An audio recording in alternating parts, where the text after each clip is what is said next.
Hi guys, today we'll be reading Chapter 4 of The Chocolate Touch, written by Skene Catling. John had the bad habit of chewing things when he was thinking hard. This morning he had several things to think about. What had made the toothpaste taste like chocolate? What had made the orange juice taste like chocolate? What had made the bacon and eggs taste like chocolate? What had made the toast and butter and marmalade taste like chocolate? Each one of these things had felt the way it had always felt before. The toothpaste had been soft and pasty, the bacon had been hot, crispy, and oily, the toast had been crunchy, and the marmalade sticky and lumpy, but everything had tasted like the chocolate he had eaten in bed last night. John put a gloved thumb in his mouth and thoughtfully chewed. His mother had frequently pointed out to him that chewing his gloves made little holes that let in the cold air, but he chewed them just the same when he was thinking hard. This time he noticed something very queer about the thumb of his glove. Instead of tasting leathery, it tasted like chocolate. John pulled his thumb out of his mouth. The part of the glove that had been in his mouth was now brown instead of black like the rest. He bit the end of the leather thumb again. It came right off in his mouth, leaving his own thumb bare. John chewed, and it was like chewy leather made of chocolate. Leather that melted like chocolate. In a second or two, he swallowed it. The gloves were not new. John had had them quite a while. He couldn't understand why he had never thought of eating them before. He tried to tear off one of the fingers, but the leather was too strong for him. He put it into his mouth and it immediately turned into chocolate. Then he was able to break it off easily. He popped it into his mouth and chewed it up and swallowed it.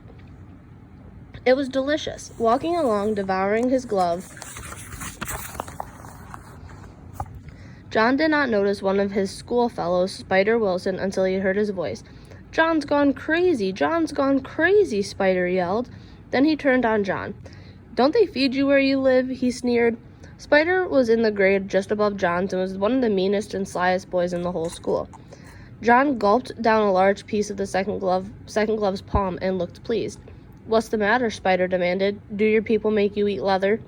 "This is special leather," John replied. He licked his lips and sighed contentedly.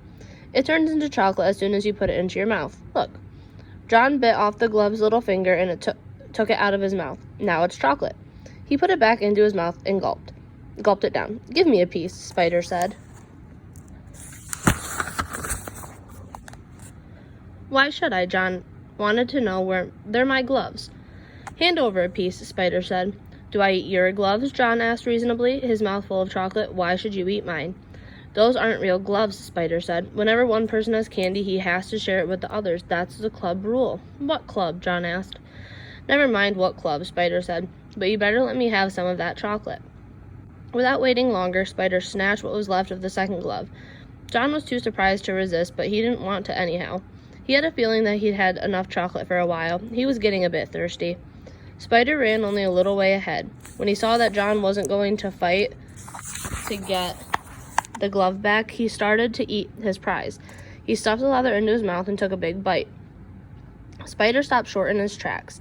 He frowned and bit deep into the leather again. Disgusting! It tasted worse than just leather. It tasted like leather with which a boy had made mud pies and snowballs and patted old dogs. John thought perhaps he might be getting late for school, so he started running. He left Spider Wilson spitting the soggy remains of the gloves into the gutter. Still giggling to himself about the defeat of the enemy, John walked between the great stone pillars at the entrance of the school grounds. He had gone no more than halfway to the main building when he heard Susan Buttercup calling him. She was standing near the jungle gym with some of her friends. "I've got something to show you, John," she shouted. As she came running to meet him, he could see that she was waving something in her hand that flashed as it caught the rays of the sun. It was a silver dollar. "It's a birthday present," she exclaimed, showing him the dollar. "Isn't it beautiful?" The sight of such wealth made John forget the triumphs of his own day. "It's a good present," he said. "Are you sure it's made of silver, though? I once got a whole bag of gold coins at a Christmas stocking, only they were chocolate coins covered with gold paper." "Of course it's real, silly. My daddy said so. You can feel it if you don't believe me." She handed him the coin. John looked at the coin suspiciously. "All right," Susan said. "Bite it if you think it isn't real. Go on, bite it." John felt rather silly. "I can see it's real now," he said. "I don't have to bite it." "But I want you to," Susan insisted. "You weren't sure. Well, make sure. That's what they always do on television. When a cowboy wants to make sure a dollar's real, he bites it." John put the dollar about halfway into his mouth and reluctantly bit it. His teeth went right through the coin. The part that had passed between his lips was hard but sweet chocolate. Susan could hardly believe her eyes. She had given John a complete circle of silver. He sadly handed back a crescent. John didn't know what to say. Susan couldn't speak. Tears trickled down her cheeks like rain down a window pane. She looked up at the piece of dollar in her hand.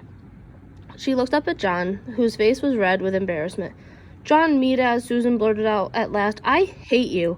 She turned and ran away before John could think of anything at all to say.